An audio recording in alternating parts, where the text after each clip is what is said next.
2024 সালের জুলাইয়ের ছাত্র জনতার গণঅভ্যুত্থানকে উপজীব্য করে এবার গান বানাতে চলেছেন দেশের তরুণ প্রজন্মের সঙ্গীতশিল্পী ও সোশ্যাল মিডিয়া ইনফ্লুয়েন্সার তাশরিফ খান।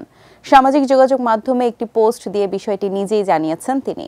জুলাই আন্দোলনে তিনি ছাত্র জনতার পক্ষে ফেসবুকে সরব ছিলেন। 2 জুলাই রাতে নিজের ফেসবুক অ্যাকাউন্টে একটি স্ট্যাটাস দেন তাশরিফ খান। সেখানে তিনি লিখেছেন, জুলাই নিয়ে গান বানাচ্ছি, যে গানের লিরিক্স লিখবেন আপনারা। জুলাইয়ের স্লোগান কিংবা আপনার মনোভাব মতামত, সেটা এক শব্দে হোক কিংবা এক লাইন বা কয়েক লাইনে, যাই হোক, কমেন্ট বক্সে লিখে যান। তাশরিফ আরও লিখেছেন, আমি আপনাদের লেখা থেকে শব্দ কিংবা লাইন সিলেক্ট করব এবং যার লেখা থেকে যে জায়গা নিয়েছি তা গানের ভিডিওতে দেখিয়ে দেব। গানের নাম হবে জুলাই, লিরিক্সে থাকবে বাংলাদেশ। গত মাসেই তাশরিফের নতুন গান মুক্তি পেয়েছে। জিশান খান শুভর সঙ্গে এই গানে কণ্ঠ দিয়েছেন তিনি। পাহাড় যাব গান দিয়ে তারা 8 বছর পর একসঙ্গে গান করলেন।